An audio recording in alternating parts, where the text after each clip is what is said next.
Bonjour à tous, bienvenue sur la chaîne YouTube des numériques. Aujourd'hui, on est là dans notre labo photo pour vous parler d'un produit très attendu, le Huawei Mate 20 Pro. 6 mois après la sortie du P20 Pro, Huawei a remis le couvert et a ressorti un téléphone ultra haut de gamme qui est un véritable concentré de technologie.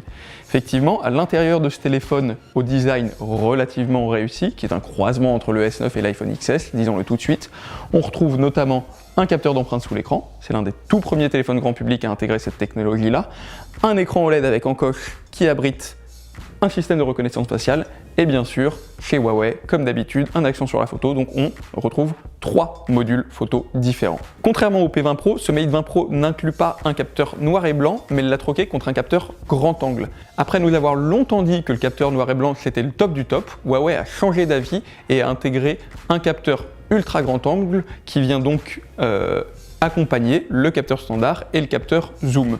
Donc on a ici un capteur standard qui est équivalent 27 mm en 24-36. On a un capteur zoom équivalent 81 mm en 24-36, ce qu'il appelle un zoom 3x. Et on a ici un capteur ultra grand angle équivalent 16 mm en 24-36 qui va vous permettre d'élargir un peu l'horizon de vos photos. Et en fait, c'est une tendance assez lourde du marché de la photographie mobile aujourd'hui, d'arriver avec plus de capteurs, avec des longueurs focales différentes. C'est assez logique de se dire qu'on va mettre plusieurs modules avec plusieurs longueurs focales différentes, comme ça on est paré à toutes les situations. Vous êtes dans un bar, vous voulez prendre la photo de toute la tablée, paf, capteur grand angle. Vous êtes à table, vous voulez prendre une photo de votre enfant sans vous lever, paf, zoom 3x.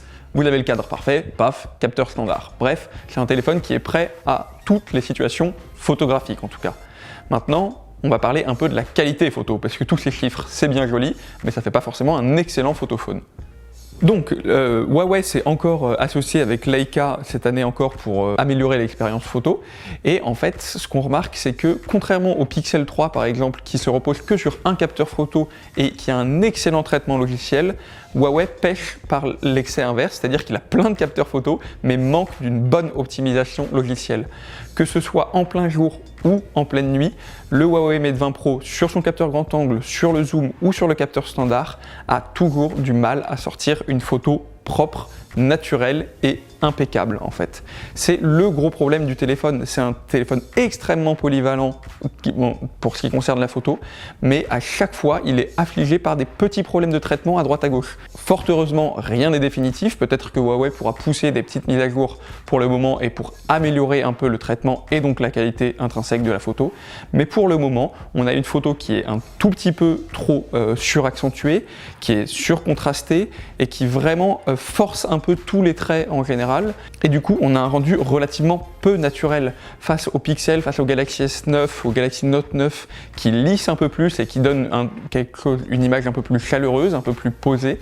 Le Mate 20 Pro est très agressif dans le traitement et va vous faire vraiment des choses beaucoup trop découpées, ce qui n'est pas forcément les plus agréables. On remarque aussi, notamment sur les photos de nuit, qu'il y a pas mal de flair. Dès que vous avez un lampadaire, une lampe qui est dans votre champ, vous allez avoir des grandes striées blanches. Alors ça peut plaire à certains, ça fait certains effets, mais en fait c'est quand même un peu de pollution lumineuse.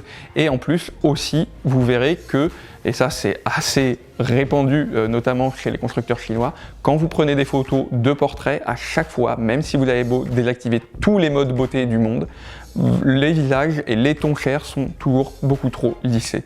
Mais Huawei n'a pas mis l'accent que sur la photo. Effectivement, il y a des modes sympas en vidéo aussi. Il est possible de filmer avec des tons sépia, il est possible de filmer en noir et blanc, il est possible de filmer avec un joli flou d'arrière-plan, un joli bokeh d'arrière-plan. Il est même possible de filmer avec leur puce intelligence artificielle, une scène pseudo noir et blanc où seul le sujet central est en couleur. Ça fait des effets très sympas, c'est ludique, c'est sympathique à utiliser et c'est vraiment très réussi puisque le téléphone a la puissance brute pour pouvoir traiter ça en direct et donc on a des vidéos qui ressortent un peu de la masse. Résultat, on a un max de technologie concentrée dans ce Huawei Mate 20 Pro et dans une enveloppe qui est quand même pas dégueu, hein. Le design n'est pas forcément des plus originales, la construction est top, les finitions sont impeccables, bref on a un max de technologie concentrée dans un téléphone très joli et qui est extrêmement polyvalent. Alors on a des petits problèmes logiciels, rien ne dit que ça ne pourra pas être corrigé et pour le moment le Mate 20 Pro est une excellente surprise.